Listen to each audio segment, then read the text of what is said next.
Quick question. How long does it take you to put together a contractor estimate? If it's more than 5 minutes, you're probably losing jobs to whoever gets there first. We built Instabid after losing a $13,000 job because my quote was too slow.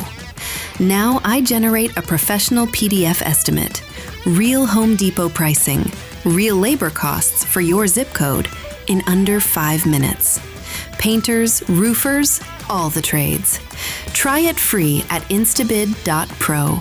Use code ATH50 for 50% off your first month. That's instabid.pro, code ATH50.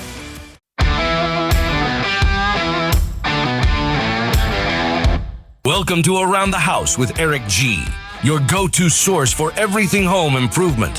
Whether you're a DIY enthusiast or just looking to make your space shine, Eric G. is here to guide you through the latest tips, tricks, and trends. So grab your toolbox, put on your thinking cap, and let's get to work right here on Around the House with Eric G. Welcome to the Around the House Show, your trusted source for everything about your home. Thanks for joining me. I'm Eric G. This is our midweek update. This is that special we do every single Wednesday to, talk about the stuff that didn't make it into last weekend's show and is not making into this weekend's show. And boy, can't believe we are already cruising up on Memorial Day weekend. Thank you everybody else out there who has served and gave the ultimate sacrifice for us here in the United States to have the freedoms we enjoy. And speaking of that, it is one of the big barbecue weekends. And for some people, this is one of those weekends that you go out and go, wow, I haven't used my barbecue in a few months. Let's get it cleaned up. I always recommend first time of the year, spend some time out there, get it clean, but don't get it too clean. So here's what I say. Here are my tips for a great first barbecue of the year. Clean it thoroughly right now. Get in the inside, clean it up. You know, with many gas barbecues, I'll have that little tray on the bottom. What's my secret? I take aluminum foil and wrap it. So the drippings, when they land down there, they could still go into the catch basin, but when you want to clean it up, you just go in there, tear it up, put another one down. It's not like you're cooking on it, so there's no health issues there. It's just at the very bottom, and it helps clean the bottom up really easily. Instead of having to pull that thing out and scrape and try to get most of it out, it'll just keep it that much cleaner in there. And you can see when the rest of the barbecue is starting to get dirty is when you lose that shiny aluminum on the bottom. So go through, clean it up. If you have glass in your grill, get that cleaned up. There is some really good barbecue cleaners out there nowadays. So take a look. I used a goof off one the other day that Elisa had gotten at like the Dollar Tree or something. And it was $5 or $6, but holy smokes. That was a great one. That cleaned up really well. Because I've got in the house over here, I don't have my outdoor kitchen anymore because we sold that with the last house. So I've got a temporary one outside with a, propane barbecue. Not my favorite. It works, but definitely not one I'm going to have long term, but it gets the job done. But you know something? Keeping it clean is important. So I want to make sure that we get it all cleaned up, get all the grease and stuff wiped off. You don't want to have any grease fires. And then what I do is I just get it lit up. If it's gas, get it nice and hot. Charcoal, spend 20 or 30 minutes, get that thing going. Get it going. And I love charcoal cooking. Don't get me wrong. It is awesome. But it does take a little more patience and it does take a little more skill to manage your air coming in and out correctly. But get it nice and warm and you're ready to rock. Now, here's one of the biggest things that I want to make sure the mistake that people make. If you're barbecuing, have a digital meat thermometer. Whether it's just one of those ones you flip out and poke it or something like that's a little more techie like the meter, that will really up your barbecue game. That way, when you know when to pull it. And for instance, when I'm cooking beef or chicken, I'll pull it a little early. If it says the FDA rules say to cook it to 165, usually I pull it 155, 157 in there because it's going to continue to cook afterwards. So I want it to peak at that resting spot at that. Because if I pull it off at the temperature, it's going to continue to cook and you're going to have dry food and nobody wants that. Now, if you're cooking with propane, make sure you get enough propane. If you got a pellet grill, there's a little more maintenance depending which one you've got out there. One of the things I say is never store those pellets outside because they love to get kind of gummed up. They'll suck up moisture and you'll have an issue. So I like to keep those inside someplace out of the weather. If you haven't cleaned your pellet grill out before, if you've got that Traeger sitting out there, might be time to give everything, the hopper, everything else a good clean out. Get it dialed in. Last thing you want is that grease. And we see more of that grease buildup on things that are slow and low, because if you get it too hot, all that grease fires off and you got a heck of a fire, and we don't want that. So that's a key right there. Keeping it clean, keeping your hands clean, and making sure that you're not mixing up, raw meat and all the food handling stuff that you normally deal with, and never leave that thing unattended. And then the other thing is too, be careful with all those grease strips. If it's on a wood deck, it's going to be an issue. They make some pads you can put down that are rubber that'll work better with that so you can clean it up. Composite decks, not so much. The old Trex decks used to, but that's a 20-year-old deck at this point. So that's not a big deal. So just make sure you got enough stuff out there ready to go, and you're going to have a good cooking season. And then you can build it up and make it as nice as you want from there. If you're going out and buying one of those Blackstone grills you see out there, just make sure you read the directions first and get that set up so that way you can season it. It's going to take you an afternoon to go through and get the seasoning done right. So don't think that you're going to go down to your local Walmart, pick one up real quick and bring it back and use it.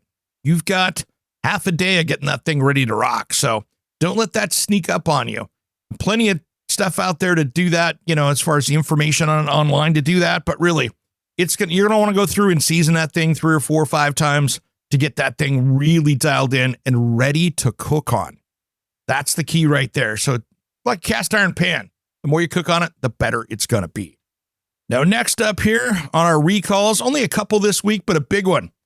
Generac Power Systems expands its recall of Generac and DR Power electric start pressure washers due to risk of serious injury or death from carbon monoxide hazard. And it includes additional models. Here's the issue. The electronic start-stop button on the pressure washer can malfunction and self-start. Posing a risk of serious injury or death due to carbon monoxide poisoning if the unit is in a confined space. So in theory, what they're saying is that this could be sitting in your garage, no one touches it, it auto starts, and it's running, filling the place up with carbon monoxide. So the pressure washer can still be used, but what I would do is what they recommend here. Consumers should immediately stop using the recall pressure washer and contact Generac to arrange a free repair at your dealer's location. The pressure washer could still be used with the battery removed by using the pull start option to start the unit. So there's about 16,260 of those. And then they previously recalled 53,000 units in 2022. And there's about 120 in Canada that bought it. So that's a big one there. There is a light fixture up here. Minka Barden Series pendant light. Looks like it could fall. Impact hazard there. And that's the main ones right there. There is a couple little things. There's a pool drain cover recalled. It doesn't meet spec. That could be dangerous. There is also another one here. A Zwilling J.A. Henkel's recalls electric water kettles due to risk of serious injury due to burn hazard. So be careful right there. All right, guys. Well, I'm going to wrap this one up. I got a lot to do. We got a busy day today.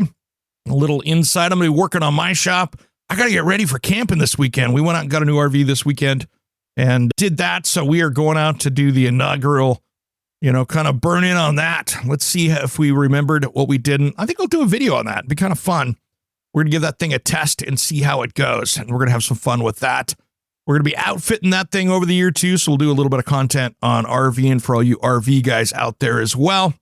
And boy, we got some great interviews coming up here in the future. This weekend, just so you know, I remixed some stuff because I'm going to be gone. We're going to be out doing stuff. So we've got a best of show this weekend of 2 great interviews that are spring ready. Something you probably didn't hear before. And they've been remastered, remixed. There's stuff in there. If you heard last time, if you just listened to the regular radio show, you didn't hear it. So there's some new information there, all about stuff in the outdoors, which will be a lot of fun. I'm Eric G. Make sure you follow us on social media. Check out our YouTube page. We've got 2 of them. At Around the House, Eric G. and at Around the House HQ. The Eric G one is our long form stuff for our podcasts, and our long form interviews are there. And the HQ is where we're going to be doing more curated content for DIY projects and some tool reviews and things like that. So we got a lot going on. I'm Eric G. Thanks for tuning in to Around the House. We'll see you Saturday. Thanks for tuning in to the Around the House show.